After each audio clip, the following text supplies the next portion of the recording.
Salut la team ancienne star. Je n'ai fait que jeter un œil distrait, lever les yeux vers la foule, et il a juste flash à ma tête à 60 centimètres. Et j'ai juste fait comme ça, comme pour chasser une mouche. Imaginez la scène. Une arène bondée, bourdonnante d'énergie, remplie de champions de karaté, de reporters et de curieux. Nous sommes en 1967, et peu en Occident ont déjà vu du kung-fu en combat réel. Un jeune Bruce Lee entre sous les projecteurs au tournoi international de karaté de Long Beach. Il commence par des démonstrations ludiques, des pompes sur 2 doigts, des coups de pied fulgurants, des mouvements trop rapides pour l'œil. Puis vient le défi qui restera gravé pour des générations. Un combat qui ne dure que quelques secondes, mais qui réécrit l'histoire des arts martiaux. Son affrontement record contre le champion Victor Moore a changé le karaté à jamais. Avant les projecteurs. Avant que Bruce Lee ne devienne une icône mondiale, il n'était qu'un jeune homme essayant de faire ses preuves dans un monde qui ne connaissait pas encore son nom. Né à San Francisco en 1940, mais élevé dans les rues animées de Hong Kong, Bruce grandit dans une culture où les arts martiaux étaient plus qu'un sport. C'était la survie, la discipline, l'identité, et une bouée dans une ville qui menaçait de l'écraser. Adolescent, Bruce se retrouvait constamment dans des bagarres de rue. Il était rapide, audacieux, intrépide, mais il avait besoin de direction. Cette direction vint quand il commença à s'entraîner au Wing Chun Kung Fu sous le légendaire Ip Man. Le Wing Chun était différent des styles tapa accent grave l'œil vu dans l'opéra chinois. C'était du combat rapproché, pratique, conçu pour le vrai combat. Bruce absorba ces leçons rapidement. Garde les mouvements simples, attaque directement, et ne gaspille jamais d'énergie. Mais même alors, il ne pouvait s'empêcher de poser des questions. Pourquoi bloquer d'une façon quand une autre pourrait être plus rapide? Pourquoi se limiter à un seul style quand chaque technique a quelque chose à enseigner? Quand Bruce revint aux États-Unis à la fin des années 50, il portait plus que des connaissances martiales. Il avait une curiosité insatiable et une envie de prouver que le kung-fu n'était pas juste une tradition ancienne. C'était un système de combat vivant et respirant. À Seattle, il ouvrit une petite école d'arts martiaux. Plus tard à Oakland et Los Angeles, ces écoles grandirent. Il entraîna des élèves de tous horizons, boxeurs, pratiquants de karaté, et même des acteurs d'Hollywood qui voulaient apprendre ses méthodes. Sa philosophie se formait déjà. Les arts martiaux doivent s'adapter, évoluer, couler, et non être piégés dans des schémas rigides. Pourtant, le monde des arts martiaux en Amérique n'était pas convaincu. Le karaté explosait. Le judo était respecté. Et la boxe avait sa place établie dans les sports de combat. Mais le kung-fu, pour beaucoup, sonnait exotique, mystérieux, et peut-être même impraticable. Les gens se demandaient, ce jeune homme mince et énergique pouvait-il vraiment se mesurer aux champions de karaté de l'époque? C'est pourquoi les tournois devinrent le terrain de preuve de Bruce. Il ne s'agissait pas de trophées ou de médailles. C'était pour montrer devant des audiences bondées et des experts sceptiques ce qu'il pouvait vraiment faire. Sa première grande percée vint en 1964 au tournoi international de karaté de Long Beach, où il stupéfia la foule avec son coup d'un pouce et ses frappes en rafale. Mais 3 ans plus tard, en 1967, il revint à Long Beach. Il était plus affûté, plus rapide, et prêt à montrer une facette de lui qui allait changer l'histoire du combat à jamais. Le tournoi de karaté de Long Beach 1967. À l'été 1967, Bruce Lee n'était plus juste un visage curieux dans la foule. Il avait déjà laissé une impression à Long Beach 3 ans plus tôt, mais maintenant il revenait au même tournoi avec un but. La communauté martiale grandissait sceptique quant à la praticité du kung-fu. Le karaté dominait la scène américaine. Le judo avait le prestige olympique et la boxe était fermement établie comme le roi des sports de combat. La question qui bourdonnait dans l'arène était simple. Bruce Lee pouvait-il prouver que le kung-fu n'était pas juste une performance, mais du vrai combat? Le tournoi lui-même était rempli de talents. Des champions comme Chuck Norris, Mike Stone et Joe Louis étaient présents. Ces hommes étaient des noms connus dans le monde du karaté, et déjà célèbres pour des performances records dans des tournois à travers le pays. Si Bruce flanchait ici devant de tels champions légendaires, sa réputation pourrait ne jamais s'en remettre. Mais Bruce n'arriva pas timide ou hésitant. Il commença par des exploits de force et de contrôle. D'abord vinrent ses fameuses pompes sur 2 doigts. Avec son corps parfaitement aligné et ses doigts droits comme des barres, Il descendit au sol et se repoussa vers le haut, en équilibre entièrement sur 2 doigts. Des halètements parcoururent l'audience. Même les artistes martiaux chevronnés étaient stupéfaits. Ce n'était pas un tour de cirque. C'était la preuve d'une puissance fonctionnelle brute construite par des années de discipline. Mais il n'avait pas fini. Il se banda les yeux et invita son élève Take Kimura sur scène. Ce qui suivit fut une leçon magistrale de contrôle. Kimura lança des coups de poing et de pied. Bruce les intercepta avec aisance et esquiva les attaques comme s'il pouvait les sentir avant qu'elles n'arrivent. Pour la foule, c'était déconcertant. Comment quelqu'un pouvait-il combattre efficacement sans vue? Pour Bruce, c'était la preuve que la maîtrise concernait l'instinct, le timing et l'adaptabilité, pas une forme rigide. À mesure que les démonstrations continuaient, le bourdonnement dans la foule grandissait. Ce jeune homme était-il vraiment aussi inarrêtable qu'il paraissait? Les champions de karaté dans l'audience se penchèrent en avant, attendant le moment où Bruce affronterait quelqu'un sur un pied d'égalité. Et c'est alors qu'une nouvelle figure entra sur scène, Victor Moore. Vic était un champion du monde de karaté à 4 reprises et ceinture noire 10e dan. Il n'était pas juste respecté, il était craint. Moore avait bâti sa réputation dans les arènes les plus dures, battant certains des meilleurs combattants du monde. Si quelqu'un pouvait exposer Bruce Lee, c'était lui. Ce qui se passa ensuite resterait gravé à jamais. En quelques secondes, le défi de vitesse légendaire entre Bruce Lee et Vic Moore allait se dérouler. Et il fut capturé dans une vidéo réelle qui choque encore les historiens des arts martiaux aujourd'hui. Le défi de vitesse légendaire avec Vic Moore. Quand Vic Moore avança au tournoi international de karaté de Long Beach 1967, l'atmosphère changea. Moore n'était pas juste un autre compétiteur. C'était un champion du monde de karaté à 4 reprises, une ceinture noire 10e dan, et un combattant avec un palmarès qui en faisait l'un des hommes les plus respectés de l'histoire des arts martiaux. Si Bruce Lee n'était qu'un performeur tapac sans grave l'œil, Moore était l'homme pour le prouver. La foule allait assister à un combat qui pourrait décider de la crédibilité de Bruce à jamais. Bruce expliqua les règles calmement. Il lancerait un coup de poing. Si Vic Moore pouvait ne serait-ce que toucher sa main pendant qu'elle arrivait, Bruce admettrait la défaite. Pas besoin de KO, pas de combat prolongé, juste un toucher. Ça pourrait sembler simple. Après tout, chaque combattant entraîné pratique le blocage de frappe. Mais le test n'était pas sur la force. C'était sur la vitesse. Une vitesse à un niveau que la plupart n'avaient jamais vu. Quand Bruce prit sa stance, il semblait à peine bouger. Puis dans un flou, son poing jaillit comme la foudre, s'arrêtant juste avant le visage de Moore. Le coup était venu et reparti avant que Moore ne puisse même réagir. Des halètements éclatèrent dans l'audience. Bruce se réinitialisa et réessaya, même résultat. La main de Moore ne quitta jamais sa garde. Elle était figée par l'impossibilité du défi. Bruce le répéta encore, et à chaque fois sa main glissait à travers les défenses de Moore. La vidéo réelle de ce moment, préservée après toutes ces années, reste l'un des enregistrements les plus convaincants des capacités de Bruce. Même au ralenti, la caméra peine à suivre son mouvement. Ses frappes étaient trop rapides pour l'œil humain. Ce que l'audience vit en quelques secondes a été étudié par les artistes martiaux pendant des décennies. Des années plus tard, Vic Moore affirmerait avoir réussi à bloquer certains de ses coups et même apporter quelques frappes de son côté. Mais voilà le problème, aucune autre vidéo ou témoin oculaire n'a jamais confirmé cette version des événements. Des centaines de spectateurs, y compris des champions de karaté comme Chuck Norris et Joe Louis, virent la même chose. Le champion du monde fut incapable de poser un doigt sur Bruce Lee. Pour beaucoup, le débat s'arrêta là. Ce qui rend ce défi légendaire, ce n'est pas juste le résultat, c'est les implications. Dans l'histoire des arts martiaux, les tournois concernaient souvent les points, les frappes mesurées et les techniques contrôlées. Bruce, lui, ne s'intéressait pas au scoring. Il voulait montrer à quoi ressemblait le vrai combat. Sa philosophie était simple. Intercepte l'attaque avant qu'elle n'arrive même. Ce principe devint le cœur de son propre style martial, le Jeet Kune Do, qui se traduit littéralement par la voie du poing qui intercepte.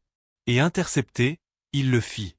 Les défenses de Moore étaient affinées par des années de tournois de karaté, mais elles n'étaient pas de taille contre la vitesse record de Bruce. Ce n'était pas une question de force brute ou de taille. Bruce était plus petit et plus léger. C'était une question de timing, de précision, et de réflexes si aiguisés que dès qu'un adversaire pensait bouger, Bruce était déjà là. La foule à Long Beach partit sans doute.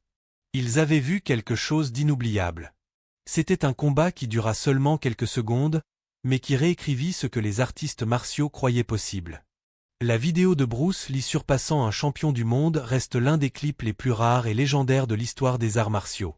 C'est le moment qui transforma Bruce d'une étoile montante en un champion incontestable. Et cela prouva que son influence s'étendrait bien au-delà d'un seul tournoi. Mais Bruce n'était pas juste une question de vitesse. La partie suivante de sa démonstration montrerait une autre facette de sa maîtrise, la puissance. Si la vitesse le rendait intouchable, son coup d'un pouce record montrait pourquoi chaque frappe qu'il portait pouvait être dévastatrice. Le coup d'un pouce et au-delà. La vitesse seule ne fait pas un grand combattant. Après tout, à quoi sert d'être le plus rapide de la pièce si ta frappe ne peut rien faire? Bruce Lee le savait, et c'est pourquoi il travailla sans relâche pour combiner vitesse et puissance record. Son exemple le plus célèbre, le coup d'un pouce, était un spectacle qui stupéfie encore les audiences aujourd'hui. Au tournoi de Long Beach, après avoir étourdi la foule avec son duel contre Vic Moore, Bruce se tourna vers une démonstration qui semblait presque impossible. Il se plaça devant un volontaire grand, posa son poing à 1 pouce de la poitrine de l'homme, et l'avertit de se préparer. Puis avec un mouvement court et explosif, Bruce délivra un coup qui envoya l'homme voler en arrière de plusieurs mètres, s'écrasant dans les spectateurs. La foule devint folle. Même quand la vidéo est ralentie, on voit que le corps de Bruce bouge à peine. Pourtant, la force est indéniable. Comment a-t-il fait? Ce n'était pas de la magie. C'était de la biomécanique. Bruce avait étudié comment générer une force maximale avec un mouvement minimal. Il entraîna ses fibres musculaires rapides sans relâche et développa la capacité d'exploser à la commande.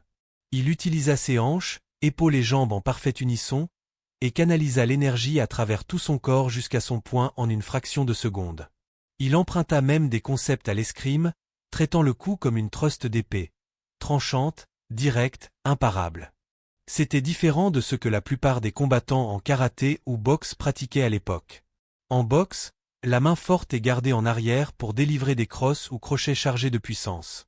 Bruce inversa cette idée. Il fit de sa main avant l'arme, rapide, précise et étonnamment forte. C'était une pensée de combat à l'envers, et cela lui donna un avantage que personne ne pouvait anticiper. Le coup d'un pouce n'était pas juste pour le show. Il prouvait que la force dévastatrice pouvait venir de l'économie de mouvement. Pas d'énergie gaspillée, pas de grand wind-up, juste une efficacité pure. C'était la philosophie de Bruce, combat plus intelligemment, pas plus durement. Et tandis que les champions de karaté s'appuyaient sur des katas bien drillés et que les boxeurs entraînaient des combinaisons pour submerger leurs adversaires, Bruce montra qu'une seule frappe lancée avec un timing parfait pouvait terminer un combat en quelques secondes. La science moderne confirma plus tard la puissance derrière cette technique. Des études sur les boxeurs ont montré que les coups peuvent générer plus de 1000 livres de force. Le coup d'un pouce de Bruce, bien que jamais mesuré en conditions de labo, fut estimé par des experts pour rivaliser ou même dépasser ces chiffres malgré la minuscule portée. Pas étonnant que ces démonstrations soient devenues légendaires. Mais voilà le point plus profond. Pour Bruce, le coup était plus qu'un stunt. Il symbolisait sa croyance que les arts martiaux devaient concerner l'efficacité, pas la tradition. Pourquoi gaspiller du temps sur des mouvements élaborés si une frappe directe pouvait terminer le combat? Cette pensée formerait la base du Jeet Kune Do, la philosophie martiale qu'il allait dévoiler au monde. La naissance du Jeet Kune Do. La vitesse et la puissance de Bruce Lee étaient époustouflantes. Mais il ne voulait jamais être remembert seulement pour des coups tapacs sans grave l'œil ou des exploits records. Pour lui, le combat n'était que la surface. Ce qui comptait le plus, c'était la philosophie en dessous. Il croyait que les arts martiaux devaient évoluer au-delà des styles rigides et traditions. Cette croyance devint la graine du Jeet Kune Do, un système qui changerait le combat à jamais. À l'époque, le karaté, le judo et le kung-fu étaient souvent enseignés avec des règles strictes. Les pratiquants drillent des katas, mémorisaient des formes, et restaient loyaux à leur style choisi. Bruce respectait la tradition, mais il en voyait aussi les limitations. Et si un mouvement semblait beau à l'entraînement mais échouait en vrai combat? Pourquoi se limiter à une seule école de pensée quand le monde offre d'innombrables techniques? Il était direct là-dessus. Absorbe ce qui est utile, rejette ce qui ne l'est pas, et ajoute ce qui t'est propre. Jeet Kune Do, ou la voie du point qui intercepte, était sa réponse. Au lieu d'être lié à un seul style martial, Bruce encourageait les combattants à emprunter, adapter, personnaliser. Du Wing Chun, il garda les chaînes de coups et les blocs d'interception. De la boxe, il prit le jeu de jambes et le rythme. De l'escrime, il absorba l'idée de thrust direct. Du judo et du grappling, il apprit le contrôle et le levier. Il cousit tout cela ensemble en quelque chose de nouveau, une méthode de combat qui valorisait la liberté sur la forme. Mais le Jeet Kune Do n'était pas juste sur le combat physique. C'était aussi mental. Bruce disait souvent, « Le plus grand adversaire n'est pas la personne en face de toi. C'est toi. » Le doute, la peur, la colère, la rigidité. Ce sont les vrais ennemis. Son histoire célèbre de la tasse vide l'expliquait le mieux. Si ton esprit est déjà plein d'idées fixes, tu ne peux rien absorber de nouveau. Pour vraiment grandir, tu dois d'abord vider la tasse. C'est là que vient sa métaphore la plus célèbre, l'eau. Sois comme l'eau, mon ami. Coule quand tu dois, écrase quand il le faut. Ne résiste pas ou ne t'accroche pas à la forme. Adapte-toi à ce que tu affrontes, que ce soit en combat ou dans la vie. Ce mindset était révolutionnaire à l'époque. Pour beaucoup d'artistes martiaux, ça sonnait presque comme une hérésie. Mais Bruce n'avait pas peur de la controverse. Il construisait un chemin qui inspirerait les combattants pour des générations. Et rien ne le prouva mieux que les rares vidéos réelles de Bruce en sparring avec des élèves où sa philosophie prenait vie en mouvement. Fluide, imprévisible, et dévastativement efficace. Sparring et démonstration. L'une des choses les plus fascinantes sur l'héritage de Bruce Lee est combien peu de vidéos de vrais combats il existe. La plupart de ce que les gens connaissent vient des films, des histoires, ou des démonstrations. C'est pourquoi les clips rares du tournoi international de karaté de Long Beach 1967 sont si précieux. Ils ne montrent pas juste un artiste martial en performance. Ils montrent Bruce Lee en combat. Dans la vidéo, Bruce est facile à repérer. Il porte une bande blanche dans le dos pour se distinguer de son adversaire élève. L'élève ouvre avec un sidekick tranchant, un mouvement qui pourrait terrasser la plupart des combattants, mais Bruce l'intercepte instantanément. Ce n'était pas une coïncidence. C'était le cœur du Jeet Kune Do. Le but entier était d'arrêter une attaque avant qu'elle n'ait une chance d'atterrir, et Bruce le fit paraître effortless. L'élève avança avec une barrage de coups de pied, mais Bruce les esquiva, avançant juste assez pour neutraliser les frappes. Puis vint une rafale de coups de poing visant le visage de Bruce. La foule s'attendait à ce qu'il bloque ou recule, mais au lieu de cela, Bruce contre-attaqua avec 2 coups fulgurants de son côté. Ils atterrirent proprement et son adversaire chancela en arrière. Ce qui suivit fut encore plus révélateur. L'élève réessaya, mélangeant cette fois des feintes et des coups directs, mais Bruce était prêt. Il bloqua, puis enfonça un coup de genou puissant droit vers la tête de son adversaire. L'équipement protecteur absorba l'impact, mais tous ceux qui regardaient savaient. Sans ce rembourrage, ça aurait pu être un chaos. Le combat continua, mais l'issue était déjà claire. Bruce dominait chaque échange. Il était toujours un pas en avant. À un moment, alors que son adversaire lançait un autre coup, Bruce frappa en premier, atterrissant un tir propre au visage, puis le balaya au sol. Le coup de suivi, retenu mais précis, rendit évident.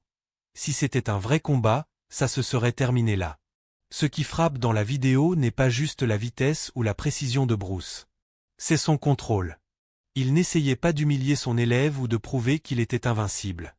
Il enseignait et montrait à la foule à quoi les arts martiaux devaient ressembler en vrai combat. Rapide, décisif, efficace. Pas de mouvement gaspillé, pas d'échange prolongé, juste une domination complète par le timing et l'adaptabilité. Pour les champions de karaté dans l'audience, des gens comme Chuck Norris, Mike Stone et Joe Louis, c'était révélateur.